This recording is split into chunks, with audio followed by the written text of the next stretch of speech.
tonight's episode of Beyond Focus TV. I'm your host, Lydia Patel, and as always, I have a very special guest for you. I have Keisha Martin, singer, songwriter, and an excellent chef on top of that, but we call her the queen of jam rock soul. She's with us for the next 30 minutes, so stay with us. You're watching Beyond Focus TV. Beyond Focus TV allows you to discuss contemporary topics affecting the Caribbean people on both a national and local level. The show features informed guests who offer insight, debate, and evaluate various issues.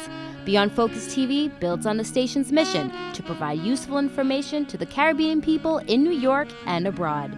Beyond Focus TV, where our viewing audience can get educated, informed, and empowered. Welcome back. You're watching Beyond Focus TV. I'm Lydia Patel, sitting here with an amazing artist based right here in Brooklyn. Keisha Martin, the queen of jam rock soul, is with us. How are you, Keisha? I'm wonderful. Well, we have a long history that goes before Beyond Focus. Yes. The world is so small and everything goes right back. Yes, so now you're in the chair right here at Beyond Focus, and we'll have a great sit down today because we really want to introduce you to a different audience here who may not be aware of the many great things you've done over the years. You have a long repertoire. So we'll take it back a little bit. We'll kind of just introduce you to the viewers here at Beyond Focus. So tell us about how this all came about. You do music. Didn't figure it out. You're an artist, singer, songwriter, entrepreneur. You're a mother. We'll cover all that. But let's talk about the music part and a little bit about you and how this all got started. Music, for me, started when I was a kid. I fell in love with music before I actually started singing. When I was a kid, I loved dancehall. I loved to dance, and I was a dancehall queen before I was a singer, and a lot of people don't know that. But, you know, just listening to, being inspired by a lot of Lady Saw, Bob, you know, Judy Mowatt, Nina Simone, and I played Michael Jackson, everybody, just, music was just like that thing that gave me life. You know, when I was sad, when I was down, it was just like that thing that just took you to another place. And so for me, that's how it all started, you know, from a young age. And then I started singing in the church choir when I was 9 years old. So that's when I literally started singing. So that's interesting. And you spent the early part of your childhood actually in Jamaica. Yes. And then before moving here to the U.S., you still came here at a very young age. Yes. But what do you remember best about that formative childhood years in Jamaica, and how has that shaped into the music? I can say that being in Jamaica as a child, I wouldn't say I have good memories. There were some. I wouldn't say it's all bad, but for the most part, it did shape my life in a way where it toughened me up. It made me strong because the things I experienced there kind of hardened me. So I was always growing up, even after I migrated here, a really tough kid, because I had a lot of stuff that I dealt with, and I was just I always had a guard up. So, but that for me, I poured a lot of that stuff into music. That's why church for me was an escape from my environment. And so I threw myself into the choir, because when you're a part of the choir, you're a part of everything. You're always at church. You're not home. You're barely home, because you got prayer meetings, you got Bible study, then you got choir practice, and then when the events and anniversaries are, you're always at somebody else's church. So I was barely home because of that, and I enjoyed it because my home life wasn't as, it wasn't pleasant. So. And when you discovered singing, when you actually discovered, hey, I've got a pretty decent voice? It was when I was a teenager, and friends we just got together and we decided we were gonna. First, it was an R&B band, so we used to go to we used to be on Utica Avenue in the subway, just harmonizing and singing songs that were already out there, and we decided we were gonna try to put a group together. Samantha, Tracy, if I remember those two people I remembered, and there was one other girl, but I don't remember her name. It was weird because R&B was what we started out doing. It's weird because back then, because I grew up here, for most of my life, that's what I was exposed to most of the time. This is before I started partying and discovered that whole adult life thing. Yeah, so that's where it all started, where then the R&B group, and then I did a reggae group, because the R&B group didn't work out because we were teenagers and no one wasn't really serious at the time. So neither was I. I just still coming into my own and discovering, who I was and things of that nature. And then there was a reggae group, which consisted of me as being the only singer and two other female, their reggae components, a reggae and a soca artist, Essence and Mahogany. And that was interesting. It was interesting because there was a lot of exposure with that. Because that's when you really got exposed to dancehall. That's when Shaggy and Rayvon, back in the days, the Big Up and, just that era when they first came out, that Flatbush, yes, Rough Entry Crew, President Street, the backyard parties, and just that whole vibe, that whole energy, Screech It Down, and that's when all of us became like really cool. And just growing up in that era just like inspired me. I was more into reggae. Culturally, I evolved because I found out more about, my music and where I came from.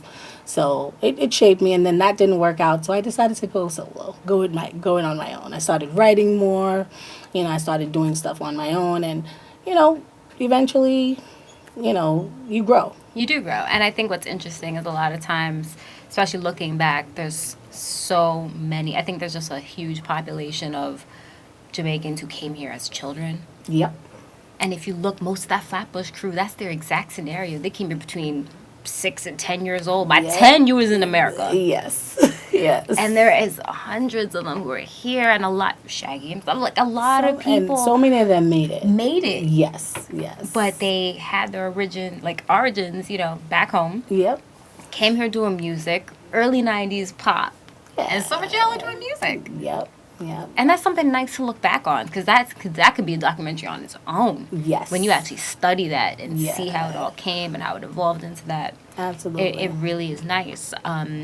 Dancehall queen a little bit. 90s dancehall queen. What was your 90s dancehall. What was the name? What was your dancehall? We all know dancehall Everybody queen's has got a name. Yes. My name, funny enough, was Demolition.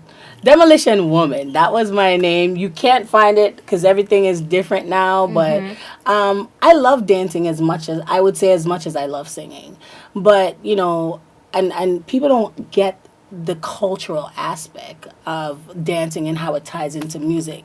And I was a part of dance. I mean, I've been a dancehall queen of Cleveland, Canada, Jamaica, New York City. I mean, people knew me in East Flatbush for dancing. Like, literally, the Biltmore Ballroom, the Starlight Ballroom, when those big competitions. Back then also, I was also mistaken for Lady Soul quite a few times because people always said, I kind of resemble her. And it was one of those things where it was a compliment because back then I idolized her. She is still. Not now because she's into gospel, but she'll forever be that person that she really rocked with dancehall. Yeah, she's the queen of dancehall. Yeah, absolutely. So it's one of those things where I respect and always pay homage to Lady Saw because like I said, she made me fall in love with music on a different kind of level, especially where the dancing is concerned. And I travel dancing had me touring the world before music. You went all over the place. Yes. So I've held quite a few titles. What was the signature move? There's always the new move. What was Keisha's signature move that no matter what, you'll do your set, because I've interviewed and done hosting at Dancehall Queen in Jamaica, different rounds, and there's always that killing round, that last one. I've done Dancehall Queen in Jamaica.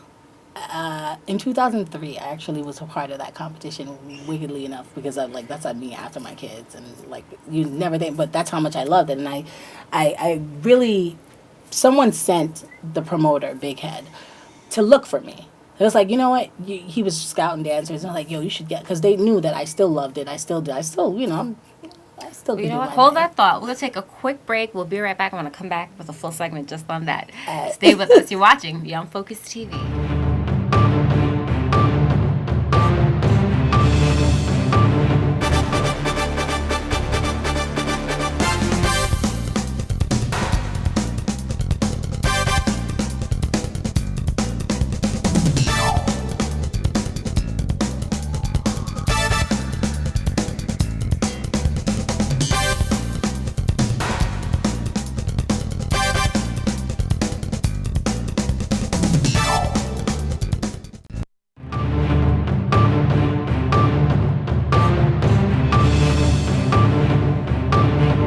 Welcome back. You're watching Beyond Focus TV. I'm Lydia Patel, sitting here with Keisha Martin, former dancehall queen, but still in the world, definitely still doing a lot. Now she's the queen of Jamrock Soul, doing it up. So you're telling us about back in 2003. Yeah, when I participated in Jamaica's Dancehall Queen Montego Bay. Yes, exactly. Yes. So I jumped at the opportunity to partake in it because of how they were promoting it. They stated that, they wanted people to look at the women differently and not as, raunchy and blah, blah, blah, blah, whatever the situation is. And I'm like, okay, I'm with that because I always wanted people to really see that this is a part of our culture. Mm-hmm. However, what it evolved into was something that I didn't like. So that's why I stepped away from it.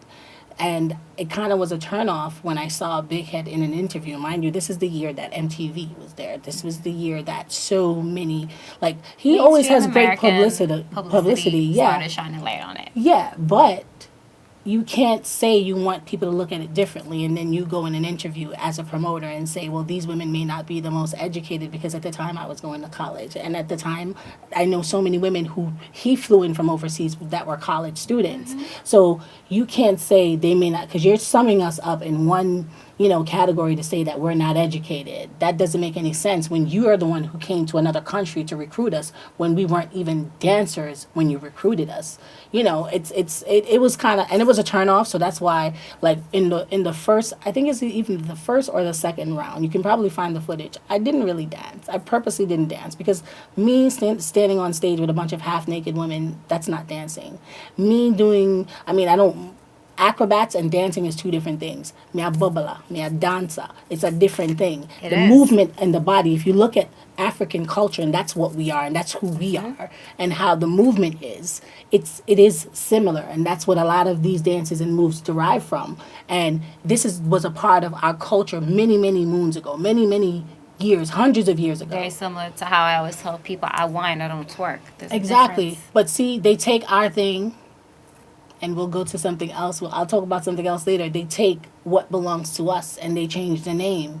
And people be like, y'all twerk at Carnival. No, we don't twerk. No, we don't twerk because that's not twerking. You're calling it that. But before it was twerking, it was whining. That's what it's called. And it's still a different movement. And it's still a different movement. If you want to twerk, twerk.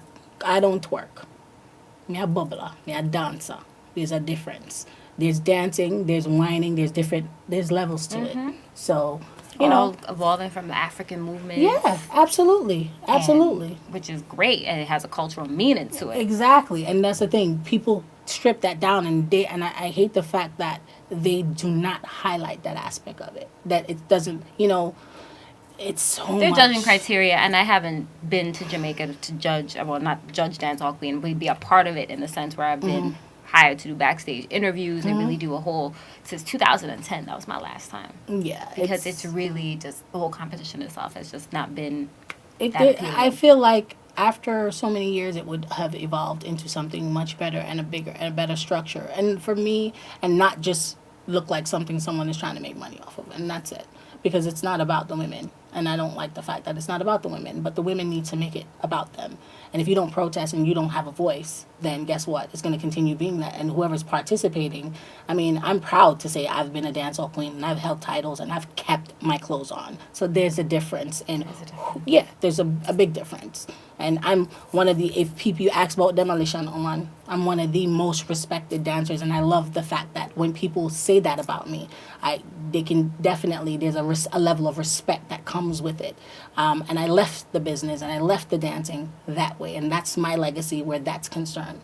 And it's truly amazing. And I'm so proud of that when I could see that, it's not anywhere how it is now. You know, because see me find me on stage with my clothes off or any body part to hang out or anything like that.